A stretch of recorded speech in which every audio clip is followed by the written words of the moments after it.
Hi everyone, welcome to our first week of Makeup Mondays. I announced this a few days ago on a few different social media sites and we had a big response. I'm really excited to start this. We are going to be doing all kinds of things such as tutorials and how I wore it and product reviews, all things surrounding makeup. Today we will be doing a tutorial. When I ask what people wanted to see, as well as just emails and stuff I receive, I'm constantly being asked for a daytime smoky eye, which you can see I have on one eye and not the other. I'm going to show you how to do it on this one. As you can see on this eye, I do go a little darker than most people like. I just like darker makeup, so that's what I do. I will be telling you the products that I'm using. You feel free to use lighter colors if that's the way you prefer your smoky eye when wearing it in the daytime. I really don't have a full-blown daytime look because I like the darker colors. But when I think of daytime smoky, I think browns, very natural, neutral colors. So today I'm going to be we're starting off with MAC's Dazzle Light, and I'm going to take just a blending brush just because I like the how big the brush is.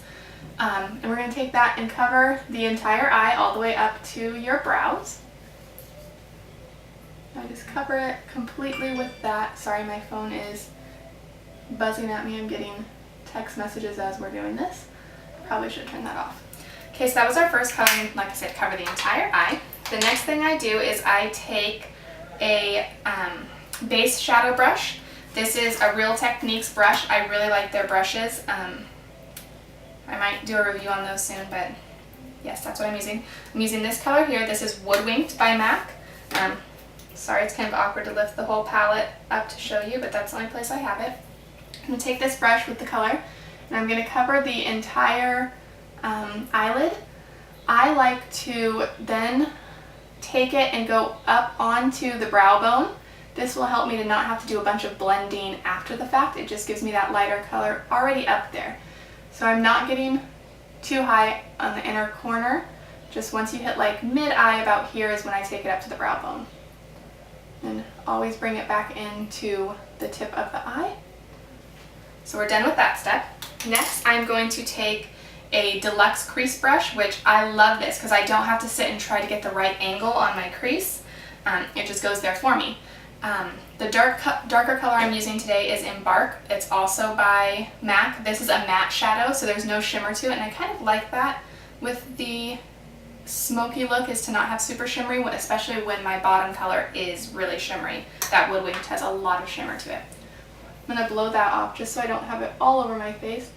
I do recommend that you do not do your face makeup before doing your eyes because you will be making a mess of yourself.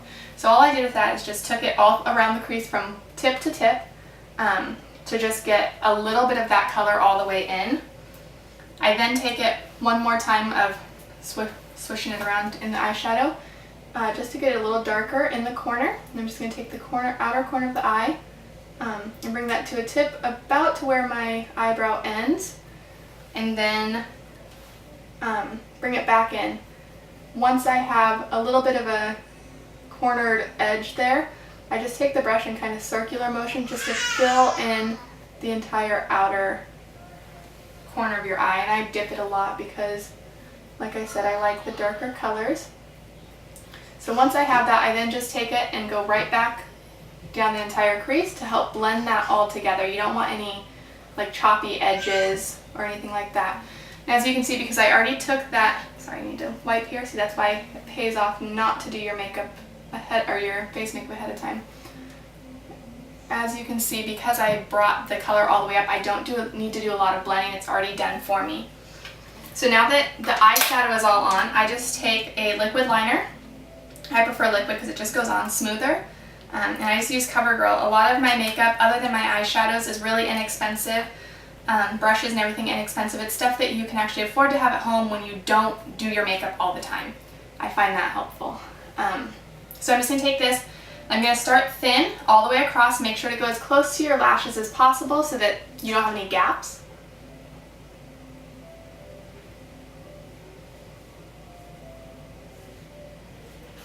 Sorry, I can't talk while I do this.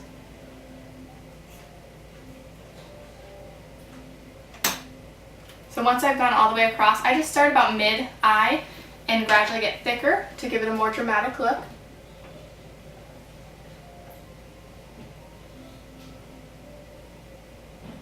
And once I have that, I just try not to pull your eye too tight because you don't want a drastic line, but just a little bit, and then pull it up and give yourself a little bit of a wing. Sorry, you can hear my kids in the background. Don't worry, my husband is taking care of them right now. So now that that's done, all I have to do is fill in my eyebrows, do my mascara, and I am going to do on the waterline here, which is the inner part of your eye, some liner, but I don't want to do that while the camera's on because I might gross you out. So I'm going to finish this up and then give you guys an after picture so you can see what the look is that you're actually achieving by doing these steps. See you next week.